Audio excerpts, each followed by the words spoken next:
പ്രിയമുള്ളവരെ, ഇന്നത്തെ വചന ശുശ്രൂഷയും അനുദിന വിശുദ്ധരെയും കുറിച്ച് നമുക്കറിയാം. വിശുദ്ധ യോഹന്നാൻ എഴുതിയ സുവിശേഷം അധ്യായം 6 1 മുതൽ 15 വരെ വാക്യങ്ങൾ. യേശു തിബേരിയാസ് എന്നുകൂടി വിളിക്കപ്പെടുന്ന ഗലീലി കടലിൻ്റെ മറുകരയിലേക്ക് പോയി. വലിയ ഒരു ജനക്കൂട്ടം അവനെ അനുഗമിച്ചു. കാരണം രോഗികളിൽ അവൻ പ്രവർത്തിച്ച അടയാളങ്ങൾ അവർ കണ്ടിരുന്നു. യേശു മലയിലേക്ക് കയറി ശിഷ്യന്മാരോടുകൂടി അവിടെയിരുന്നു. യഹൂദരുടെ പെസഹ തിരുനാൾ അടുത്തിരുന്നു.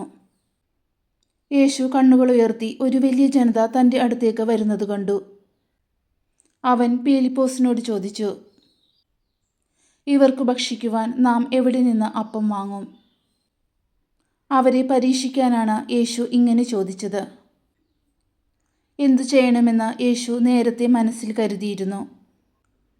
പീലിപ്പോസ് മറുപടി പറഞ്ഞു, ഓരോരുത്തർക്കും അല്പം വീതം കൊടുക്കുവാൻ 200 ധനാറിക്കുള്ള അപ്പം പോലും തികയുകയില്ല.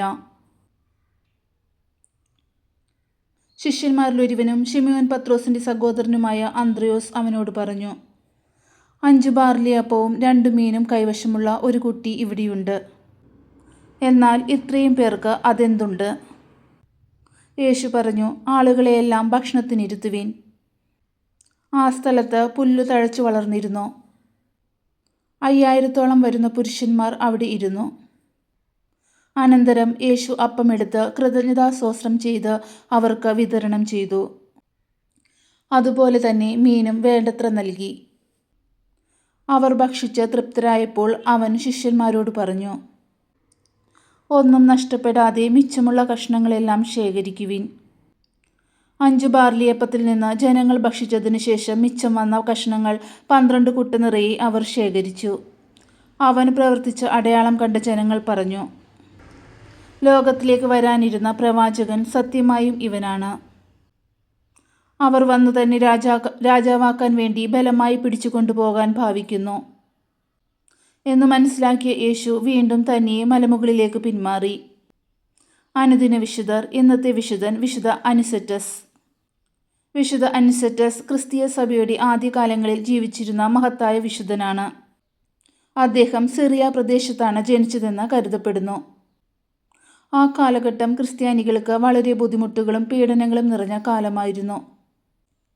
ക്രിസ്തുവിലുള്ള വിശ്വാസം സ്വീകരിക്കുന്നവരെ അധികാരികൾ പീഡിപ്പിച്ചിരുന്നെങ്കിലും അനിസെറ്റസ് തൻ്റെ വിശ്വാസത്തിൽ ഉറച്ചുനിന്നു.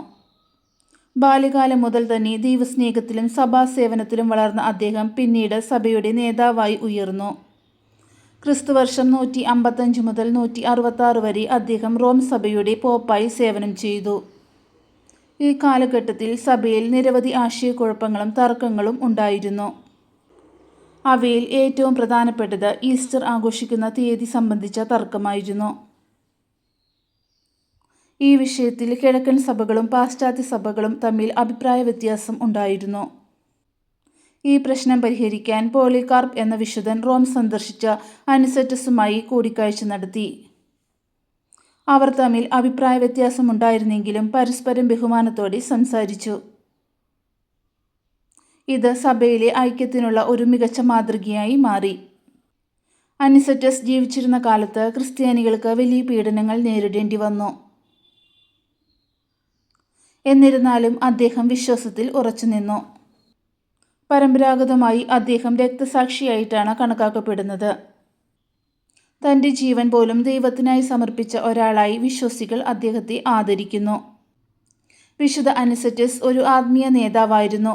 സഭയിൽ ശുദ്ധിയും ക്രമവും നിലനിർത്താൻ അദ്ദേഹം പരിശ്രമിച്ചു. അദ്ദേഹം സത്യവിശ്വാസം സംരക്ഷിച്ചു. തെറ്റായ ഉപദേശങ്ങളെ എതിർത്ത് വിശ്വാസികളിൽ ഐക്യം വളർത്തി.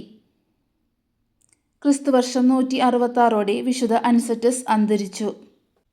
അദ്ദേഹത്തിൻ്റെ ജീവിതവും സേവനവും ക്രിസ്തീയ സഭയുടെ വളർച്ചയ്ക്ക് വലിയ സംഭാവന നൽകി. ഇന്ന് അദ്ദേഹം വിശുദ്ധനായി ആരാധിക്കപ്പെടുന്നു, പ്രത്യേകിച്ച് സഭയിലെ ഐക്യത്തിൻ്റെയും സത്യവിശ്വാസത്തിൻ്റെയും പ്രതീകമായി. വിശുദ്ധ അനിസെറ്റസ് നമ്മെ പഠിപ്പിക്കുന്നത് സത്യത്തിൽ ഉറച്ചു നിൽക്കുക, അഭിപ്രായ വ്യത്യാസങ്ങൾ ഉണ്ടായാലും ഐക്യം നിലനിർത്തുക, ദൈവത്തിനായി ത്യാഗം ചെയ്യാൻ തയ്യാറാകുക, വിശ്വാസം ജീവിതത്തിൽ മുൻഗണന നൽകുക. വിശുദ്ധ അനിസെറ്റസ് ക്രിസ്തീയ സഭയുടെ പ്രാരംഭകാലത്ത് വിശ്വാസത്തെയും ഐക്യത്തെയും സംരക്ഷിച്ച ധീരനായ നേതാവായിരുന്നു. അദ്ദേഹത്തിൻ്റെ ജീവിതം ഇന്നും വിശ്വാസികൾക്ക് പ്രചോദനമാണ്.